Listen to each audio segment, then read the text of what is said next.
Hello moneymakers, let's see today's top 5 market updates.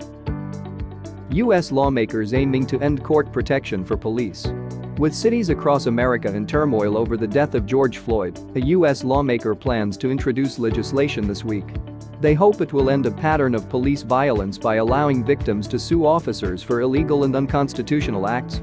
U.S. Representative Justin Amash, a conservative independent from Michigan, won support from a Minneapolis Democrat on Monday for his Ending Qualified Immunity Act, which would allow civil lawsuits against police. API crude inventories will be out at 4:30 p.m. Eastern Standard Time. Oil prices got some support from OPEC, finishing little changed, with reports that an extension of production cuts could be coming as the cartel moved up its meeting to June 4. The American Petroleum Institute will issue its measure of U.S. oil inventories today. Last week the API reported that crude stockpiles climbed by 8.7 million barrels, bucking the downward trend the market was predicting. French economy expected to contract 11% in 2020. Le Maire. The French economy is set to contract 11% this year due to the coronavirus crisis, and more hard days lie ahead until things bounce back next year, Finance Minister Bruno Le Maire said on Tuesday. France imposed one of Europe's strictest lockdowns in mid-March and only began removing restrictions on May 11. Cafes, bars and restaurants were only allowed to reopen for regular business on Tuesday.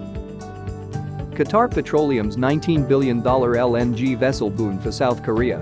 South Korea's ailing shipbuilders have been thrown a lifeline in an increasingly tough market, with a $19 billion order from Qatar Petroleum for liquefied natural gas (LNG) ships.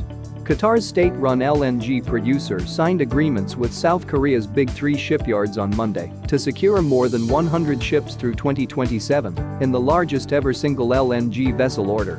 With a steep market downturn on the horizon, the orders had come at the right time for Daewoo Shipbuilding and Marine Engineering Company Limited, Hyundai Heavy Industries Holdings Company Limited, and Samsung Heavy Industries Company Limited. China auto sales see growth for second straight month. China's vehicle sales are estimated to rise 11.7% on year in May, its top auto industry body. This reflects hopes of a recovery in the world's biggest auto market, with the first back-to-back monthly sales increase in about 2 years. The China Association of Automobile Manufacturers (CAM) said vehicle sales were estimated to rise to 2.14 million in May. It said the numbers were based on sales data it had collected from key companies, without giving further details. CAM expects January to May auto sales in China to fall 23.1% year-on-year to 7.9 million units. Thank you for watching. Subscribe for regular updates, only at Capital Street FX.